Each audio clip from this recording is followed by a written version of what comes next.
Bonjour à tous, Ohayo gozaimasu, minasan. Les amis, aujourd'hui on est sur une nouvelle vidéo thread horreur. Je vais vous raconter deux histoires assez longues. Bon, je m'attendais pas à refaire une vidéo thread horreur aujourd'hui, je pensais faire un format différent. Mais j'ai pas trouvé de trucs très intéressants à vous partager, donc comme j'avais des histoires en stock au niveau des threads, je me suis dit... c'est parti. Voilà, c'était pour l'intro. On va pas perdre trop de temps parce que les histoires sont assez longues, donc je lance le générique et je vous raconte tout ça.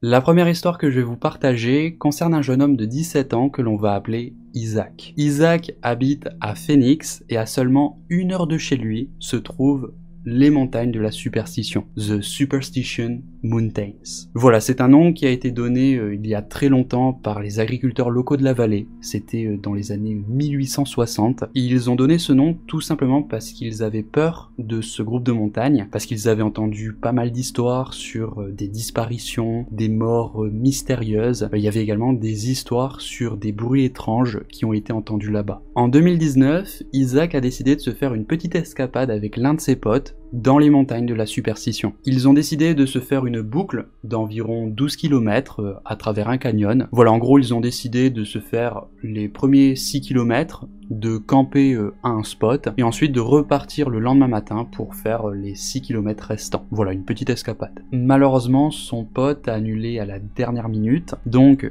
Isaac a le seum, parce que il a préparé toutes ses affaires, il a fait son sac, il était prêt à partir, et après avoir réfléchi pendant un bon moment, il a quand même décidé de se faire cette petite escapade en solo. Le truc, c'est qu'il n'est pas parti de chez lui à l'heure qu'il avait prévu, parce que son pote a annulé à la toute dernière minute, donc déjà j'imagine que sur le coup il était un petit peu énervé, il a beaucoup cogité, et finalement il s'est dit c'est quoi, je vais me la faire en solo. Il est donc monté dans sa voiture, il s'est mis en route, et il a pris encore du retard parce qu'il a dû rouler sur des petites routes forestières endommagées, des routes assez dangereuses, et donc il a dû faire très attention. Résultat, lorsqu'il est arrivé, il a commencé sa rando vers 17h45.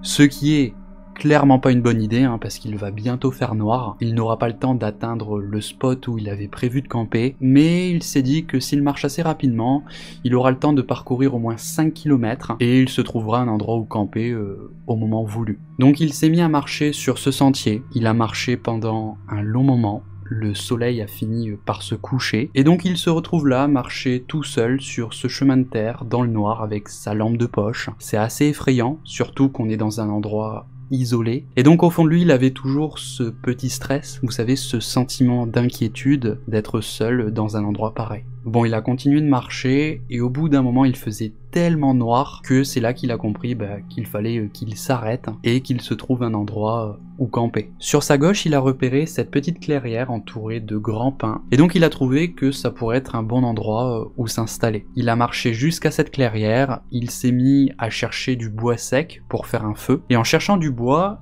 il a trouvé les restes d'un ancien feu de camp. Bon, on voit clairement que ça fait très longtemps que ce feu a été allumé, mais quelque part ça le rassure, parce qu'il voit que y a déjà quelqu'un qui a campé ici auparavant. Isaac a donc installé son sac de couchage, et il faut savoir que lorsqu'il part camper, il ne prend pas de tente avec lui. Il se contente en fait d'accrocher une bâche au-dessus de son sac de couchage au cas où il pleut. Alors pour ma part, je trouve ça pas du tout rassurant, mais chacun ses méthodes de camping, et je reconnais d'ailleurs que ça lui permet de gagner un temps considérable, parce qu'il a pas besoin de monter la tente, ensuite la démonter, la ranger, voilà, ça prend du temps. Isaac a fait un feu, il a mis sa nourriture à chauffer, et donc il est assis là, tranquillou pépouze, au coin du feu, quand soudain, il reçoit un petit caillou qui atterrit juste à côté de son feu de camp. À ce moment-là, Isaac était concentré sur sa nourriture, il avait la tête baissée, et donc il a vu ce caillou tomber juste à côté de son feu. Lorsqu'il a vu ça, il a attrapé sa lampe de poche, il s'est levé et il s'est mis à scanner la zone où il a eu l'impression de voir ce caillou provenir. Il s'est mis à scanner la limite des arbres qui se trouvent à seulement quelques mètres de son campement, et c'est des bois qui sont assez denses, on voit pas grand chose. À ce moment-là, il est en stress, imagine il voit quelqu'un, ça doit être flippant de ouf. Et donc pendant les 15 prochaines minutes, il s'est mis à scanner la limite des arbres avec sa lampe de poche. Il n'osait pas non plus s'éloigner trop loin de son feu de camp parce que quelque part la luminosité lui procurait un certain sentiment de sécurité. Et après de longues minutes,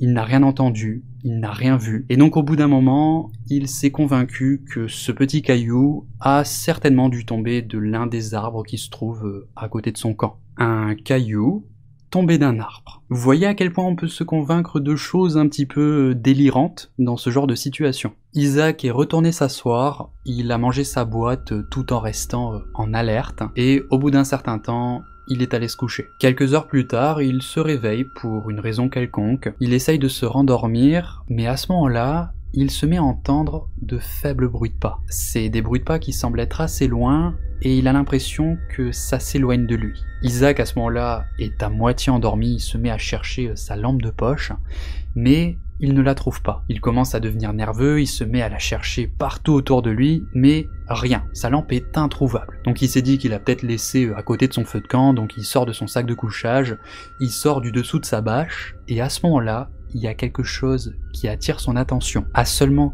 quelques mètres de son campement, au niveau de la limite des arbres qui sépare la clairière de la forêt, par terre, il y a sa lampe de poche qui est allumée. Lorsqu'Isaac voit ça, il se chie dessus parce qu'il se rend compte que pendant qu'il était en train de dormir, il y a quelqu'un qui s'est approché de lui, qui a pris sa lampe de poche et il l'a déplacée là-bas. Isaac s'est précipité sur son couteau, il a rapidement mis ses bottes et il s'est mis à réfléchir en panique aux options qui s'offrent à lui. Il s'est dit que s'il se met à faire demi-tour, il aura 5 km à parcourir dans le noir complet pour atteindre sa voiture, et il y a quelque chose au fond de lui qui lui a dit de ne pas faire ça. Donc il a décidé de ne pas bouger de son feu de camp, de l'alimenter pour qu'il ait toujours de la lumière. Il s'est tenu là avec son couteau, prêt à affronter la chose qui est dans les bois. Au bout d'un certain temps, il a de nouveau entendu les bruits de pas qui semblaient être assez loin. Ça ressemblait vraiment au bruit de quelqu'un qui se promenait tranquillement dans les bois. Il a entendu ces bruits devenir de plus en plus faibles, comme si ça s'éloignait, jusqu'à ne plus les entendre. Isaac n'a pas bougé, il est resté planté là avec son couteau pendant plusieurs heures, et il a entendu le même phénomène se reproduire à plusieurs reprises. 4 heures plus tard, il a de nouveau entendu les bruits de pas, mais cette fois-ci, il se rapprochait de plus en plus dans sa direction. Isaac était plus que terrifié. À ce stade, son feu était devenu très petit parce qu'il n'avait plus de bois dans sa pile pour l'alimenter. Il a entendu les bruits de pas se rapprocher de plus en plus, jusqu'à être très proche de la limite des arbres, puis ils se sont arrêtés. Tout est devenu silencieux. Isaac n'a pas bougé, il est resté assis là avec son couteau à la main. Il a attendu que le soleil se lève. Lorsque le soleil s'est levé, quelques heures plus tard, il a rassemblé ses affaires et il a foutu le camp d'ici. Il a fait demi-tour, il a marché très rapidement les 5 km et lorsqu'il a aperçu sa voiture au loin, il s'est mis à sprinter. Il a conduit jusqu'à la station-service la plus proche pour acheter un Red Bull et surtout parce qu'il avait besoin de parler à quelqu'un. En sortant du magasin de la station-service, il a pu lire ce qui était écrit sur l'une des fenêtres arrière de sa voiture. Inscrit dans la poussière était écrit « Bien dormi » et c'est la fin de cette histoire. Au final, on ne sait pas s'il s'agissait tout simplement d'une mauvaise blague, est-ce qu'il y a une personne qui s'amusait tout simplement à lui faire peur, ou est-ce que cette personne avait de mauvaises intentions? Eh ben on sait pas, ça restera un mystère. En tout cas voilà, j'espère que cette première histoire vous a plu, on passe de suite à l'histoire suivante.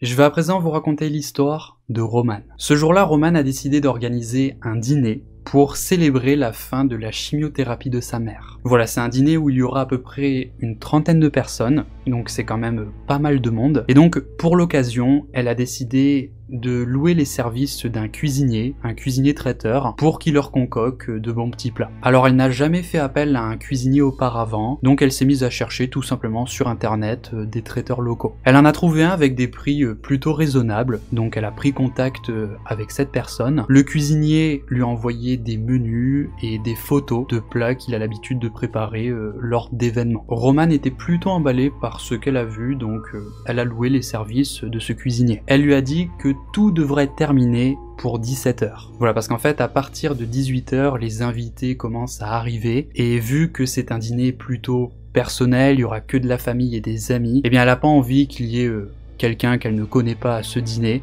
donc c'est pour ça elle veut qu'il parte pour 17h. Le cuisinier lui a répondu que ça ne lui posait aucun problème. Le jour J est enfin arrivé, c'est le jour du grand dîner.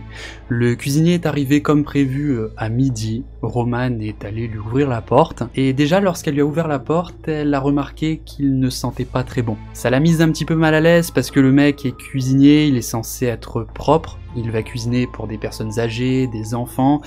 Donc voilà, elle était pas très à l'aise à ce moment-là. Bon, elle lui a montré toute la cuisine, elle s'est assurée qu'il s'est bien lavé les mains, et elle a laissé travailler, elle est retournée à ses occupations, parce qu'elle a vraiment plein de travail, elle a plein de trucs à organiser. Le cuisinier a commencé à travailler, et il n'a pas arrêté de venir déranger Roman pour lui poser des questions. Voilà, il voulait également qu'elle goûte des trucs. Il lui a demandé avec piment, sans piment, voilà, vraiment plein de questions, et Roman, elle a pas le temps pour ça, parce qu'elle a plein de trucs à gérer, elle devait s'occuper de la décoration, elle avait aussi un taxi qu'elle devait appeler pour récupérer des gens à l'aéroport, et donc elle a trouvé ça déjà bizarre, et c'était aussi très lourd d'être dérangé toutes les 10 minutes. À 17h, le cuisinier était toujours là, donc Roman lui a rappelé que maintenant, il va falloir bientôt qu'il s'en aille. À 17h45, voyant qu'il est toujours dans la cuisine, Roman lui a demandé mais qu'est-ce qui lui prend autant de temps, et celui-ci s'est excusé, il lui a dit qu'il est désolé, mais s'il est en retard c'est à cause de son four qui ne veut pas rester à la bonne température. Bon, Roman, elle n'a jamais eu de problème avec son four,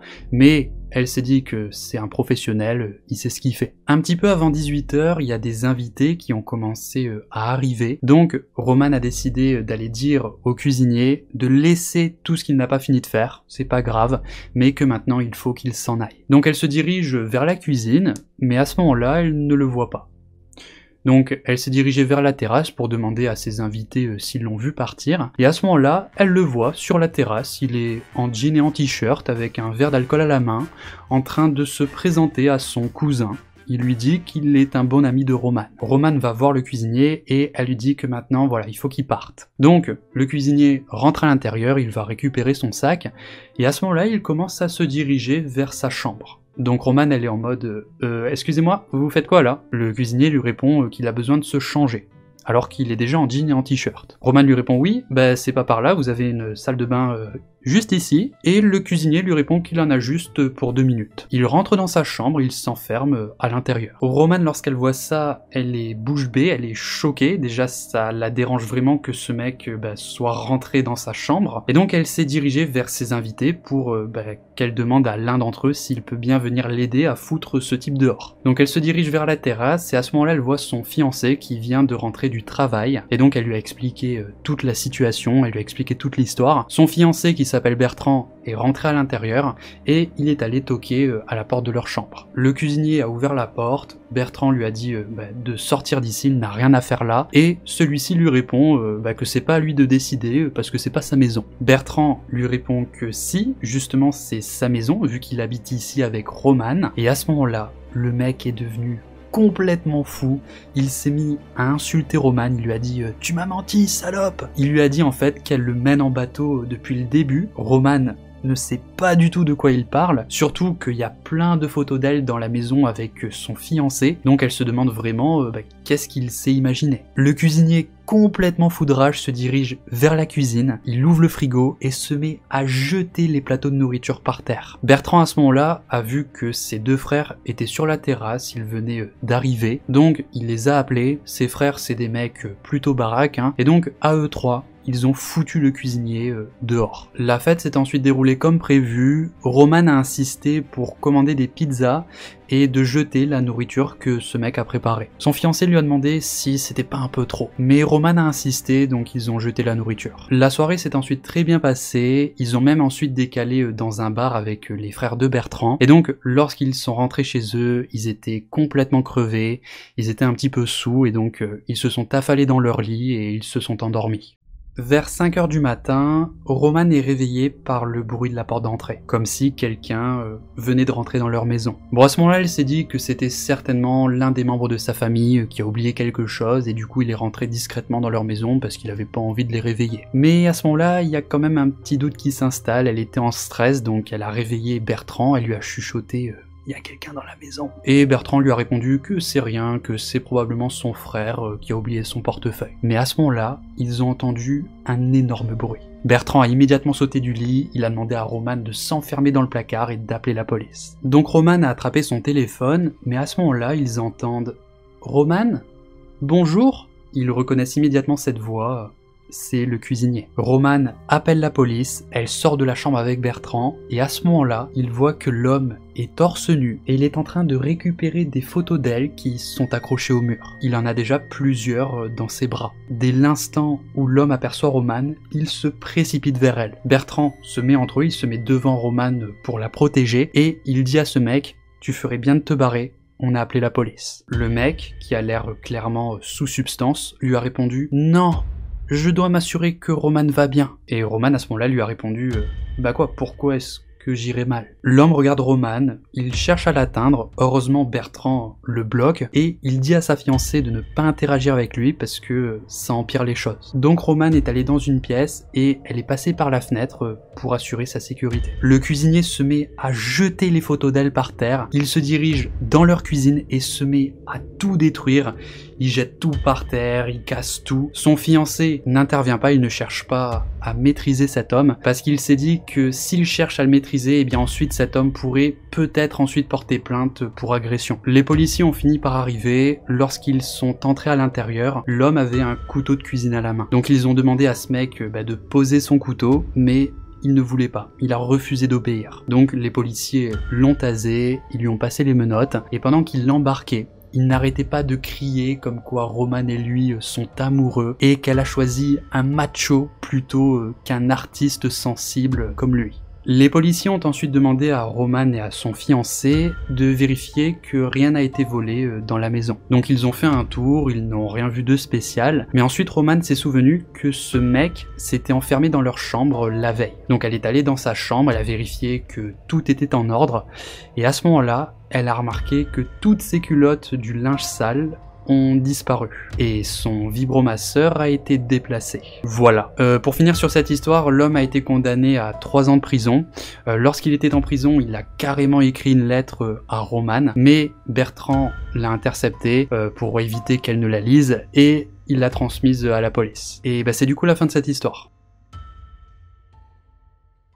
Il y a un moment dans cette histoire qui m'a fait réfléchir, et le fait de penser à ça, ça m'a fait froid dans le dos. C'est au moment où le cuisinier dit « Non, je dois m'assurer que Roman va bien ». À ce moment-là, je me suis dit « Mais attends, mais à tous les coups, il a mis quelque chose dans la nourriture pour tous les droguer. » Et ensuite, c'est pour ça qu'il est repassé pendant la nuit pour peut-être la kidnapper, ou je ne sais quoi. Voilà, c'est une petite théorie que j'avais dans le coin de ma tête, qui est possible, hein, ça ajoute une part de creepy à l'histoire, c'est plutôt pas mal. En tout cas voilà les amis, c'est la fin de cette vidéo, j'espère que les histoires vous ont plu. Mettez un like si c'est le cas, un petit commentaire également, ça fait toujours plaisir. Du coup je vous souhaite une bonne soirée, et je vous dis à la prochaine.